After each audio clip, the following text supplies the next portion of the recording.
Pete Lyman was no Fred Astaire, but he sure could make others dance. I'm Lou Wallace. I'm Judy Stahl. I'm Jim Bradley. Those stories and Fred Rooney tonight on 60 Moments. I'm Lou Wallace. Tonight, we take a look at Peter T. Lyman, the man, the legend, and his gadgets. He began his career at the Jet Propulsion Laboratory as just another engineer. 29 years later, he ended as the deputy director of the laboratory. In between those two endpoints, there were several major projects, a range of positions, quite a few achievements, and of course, a lot of stories. Lyman was born in Northern California and grew up as a typical all-American boy. Lyman's early ambition was to be a naval architect, but he soon decided that wasn't for him.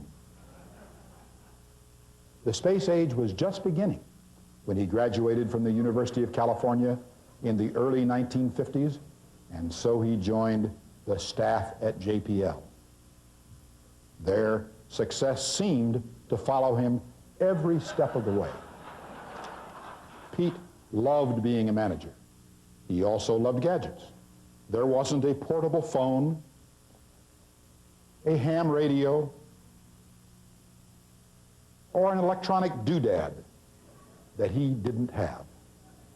He finally found the ultimate gadget, one that allowed him to communicate and manage at the same time. Pay attention now. Pete's management style was, well, direct. Many JPL staffers wondered about his middle initial, T. It stood for Tompkins, his mother's maiden name. But for those who messed up, we were told it could mean terror.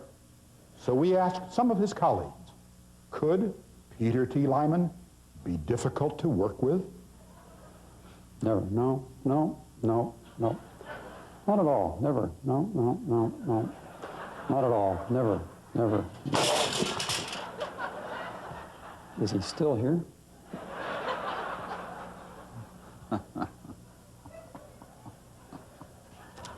No.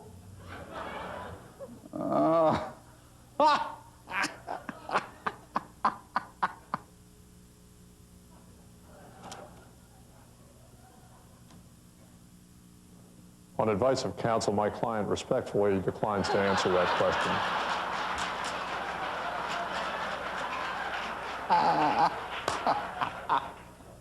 You don't expect me to answer that, do you?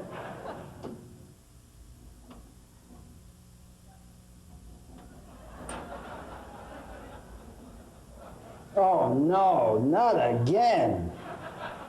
Oh.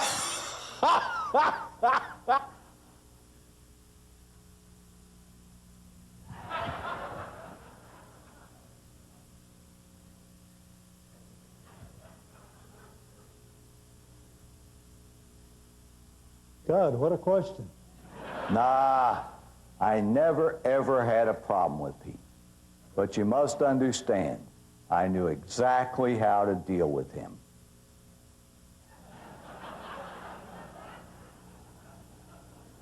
بيت difficult؟ صعب كتير هذا الزلمه، يعني عشت معه 3 سنين، الله العليم قديش تعذبت. وليش عم يعمل هيك؟ شو مخمن حاله هو شوغن؟ يعني شو مخمن حاله هو؟ هو شوغن؟ يا حبيبي عليه الزلمه.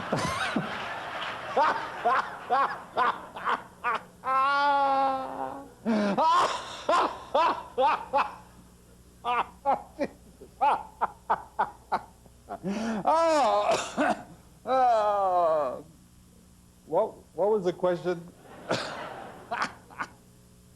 Obviously, there was a wide range of opinions at JPL over that issue, but there was no question about his dedication to the lab, its programs, or its people. There was unanimity on that. And it was equally unanimous that JPL is going to miss Pete Lyman.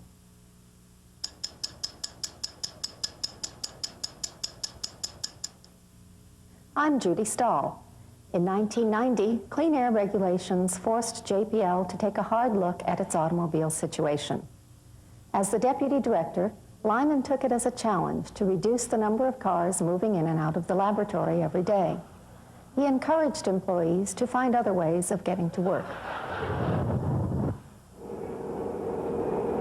Carpooling was the obvious solution, and Lyman did his best to get more employees to ride share. But when this approach didn't get results as quickly as he wanted, he suggested other strategies. Finally, Lyman found the solution. He simply obliterated all the parking lots.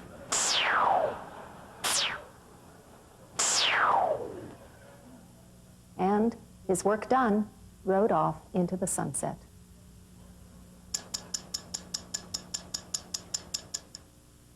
Hello, I'm Jim Bradley. When it comes to safety, Peter Lyman is described by those who know him best as a bear. This raises the question, just how safe is the JPL workplace? To get an answer, we waited around one morning for the JPL safety officer to come to work. Excuse me. I'm Jim Bradley of 60 Moments. Are you the JPL safety officer? Yes, I am. Well, we understand that your deputy director, Dr. Lyman, is obsessed with safety.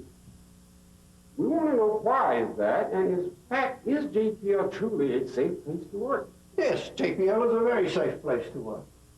Come into my office and I'll tell you about our safety. Careful, careful. Safety program. Where is my desk? Where is my desk? Right there, inside that big net. Sit down. Oh, here it is. I've been looking for this for weeks. Well, what would you have done if been a fire during that time? Well, I'd have phoned the fire department, of course. 555. Ringing 3333. Whatever. You've had some real doozies of accidents over the years, and we have some footage of some of them. 60 Moments would like to know, how do you explain those accidents? Well, there's not much to explain, really. They didn't follow the Lyman rule. Which is? Do unto others the right thing before Pete does it unto you. And to make sure they get it, we show them this TV clip. This usually scares the hell out of them. Well, it scares the hell out of me, too. At the tone, Pacific Daylight Time will be. In folklore and practice, the second in command, the sidekick, the deputy, has always been a special person. The Lone Ranger had Tonto, Batman had Robin, FDR had Harry Truman. Tonight, Fred Rooney takes a look at the role of the deputy and Pete Lyman's execution of that position. I'm Fred Rooney. Did you ever notice this about organizations? If they have a number one guy, they usually have a number two guy. And if the number one guy is called director, usually the number two is called deputy director. Did you ever notice that? Now, there are all kinds of deputies. Some tend to be a little on the formal side, and some are on the informal. Did you ever notice that?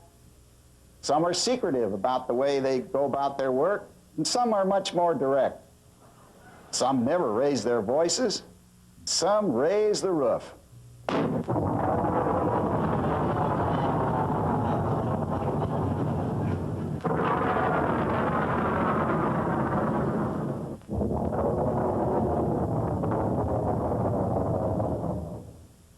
Did you ever notice that?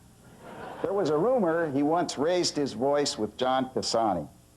And John Cassani raised his voice right back. So Pete didn't do that again, unless, of course, it was necessary. John Cassani noticed that. Pete Lyman wasn't always a deputy director. You know, he got there the old-fashioned way. He earned it by hard work, first as a project engineer, later as a section chief, then as a division manager, and then as an ALD. That stands for almost like director. In his case, it was for the telecommunications and data acquisition. Finally, he became the deputy director in 1987.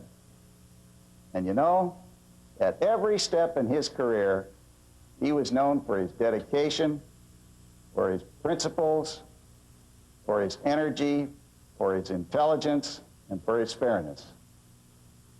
Organizations and friends miss a guy like that when he retires. Did you ever notice that? Oh, yes, and I forgot one thing, his patience. Did anybody ever notice that? So long, Pete. We're all going to miss you.